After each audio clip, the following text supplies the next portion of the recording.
Let's break down the business model for Miniso, shall we? Now, Miniso is a Chinese variety store with fun, creative products and a global presence.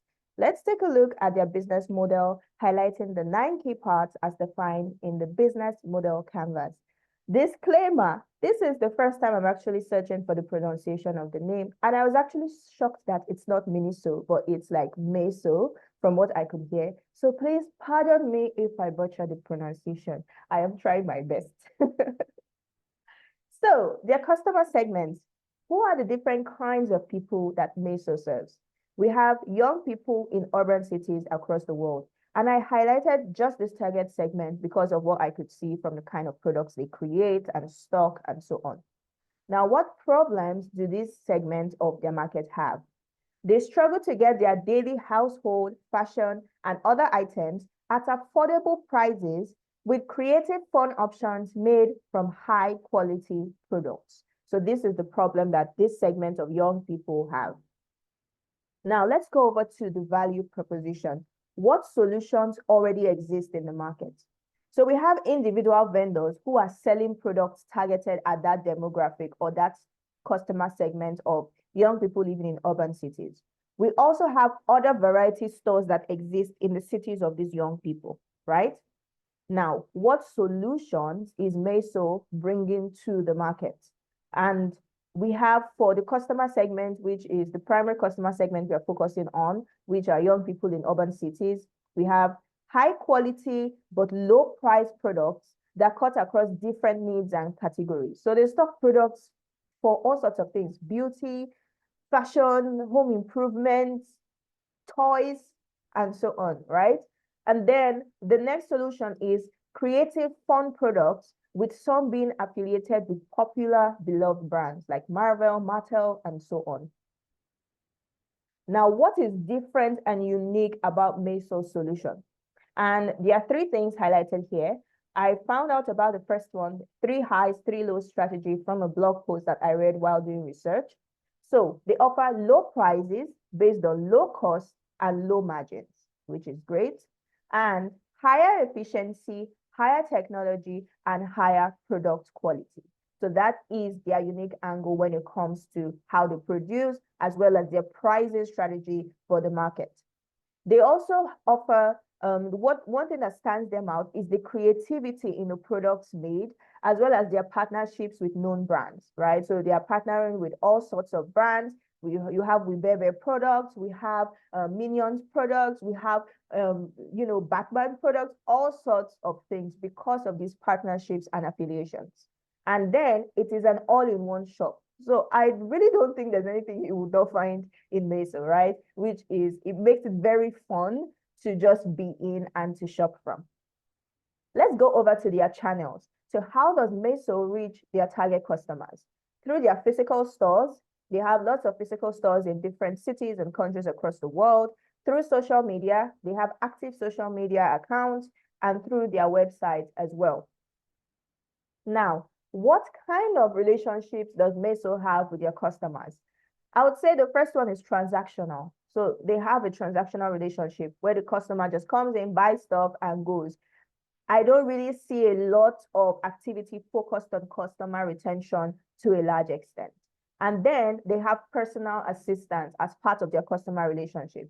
Because when you reach out to them on social media, they respond. If you ask a question about the product, they respond. When you go over to any of their stores, they have customer service reps and sales reps there to help you with your purchase and provide support. So they offer personal assistance through these touch points. Now, what are their revenue streams? How does Miniso make money from the value they give to the market? So I identified 3 different ways which they do. The first one, of course, is through product sales, their retail product sales. You walk into their store, you purchase a product, they collect your money. The second one is through wholesale orders.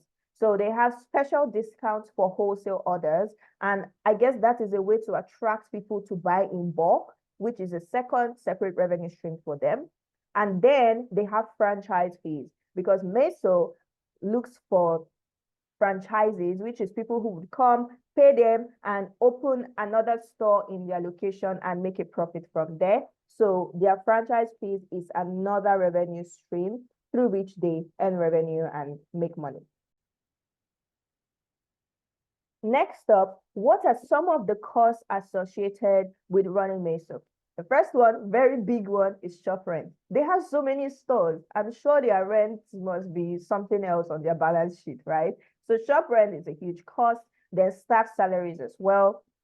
And then we can go over to production costs for the products that they make, right? They need to buy raw materials, they need to use machinery and so on.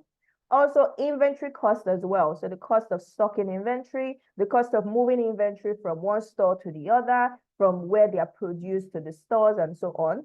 And then marketing as well, and licensing fees. So licensing fees in the sense that when they work or they partner with Marvel to stock Superman products, for example. Sure, Marvel is Superman. Yes, DC. No, Superman is DC.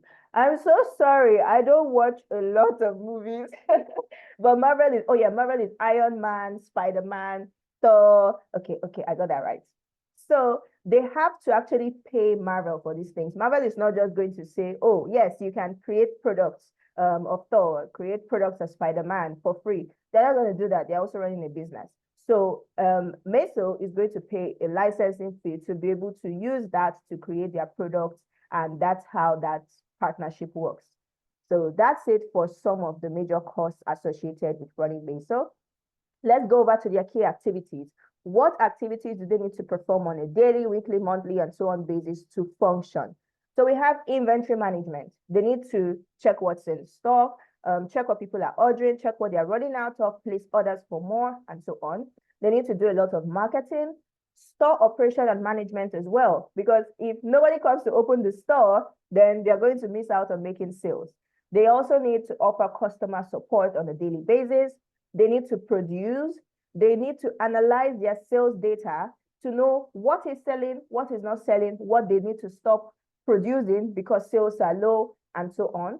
And they also need to evaluate the performance of their franchises in different places. So they probably have reps that go to the different locations of their franchises and look through their data and say, hey, you did this wrong. Oh, you got this right, and so on.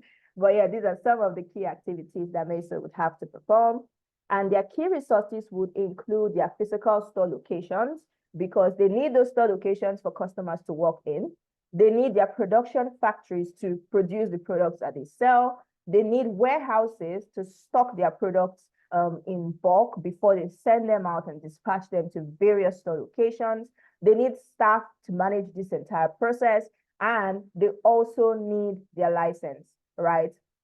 The license is a key resource for them. The fact that they have grown their business to a point where they have a great reputation and they can now give out that license to franchisees who pay them to open branches of Miniso, it is a great resource for them as well.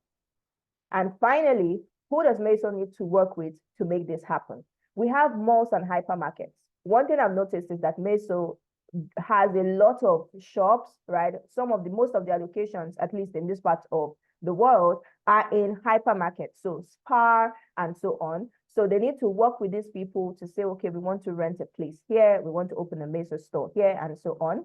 They also need to work with business owners who would become franchises, because for them to have franchises, someone needs to step up and say, I'm willing to pay you for this license to open a branch, right?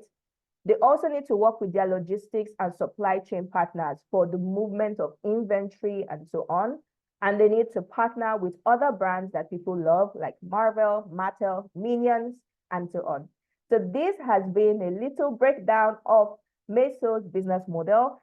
I found the process so interesting while going through how their business runs and the different key parts that makes the business run well.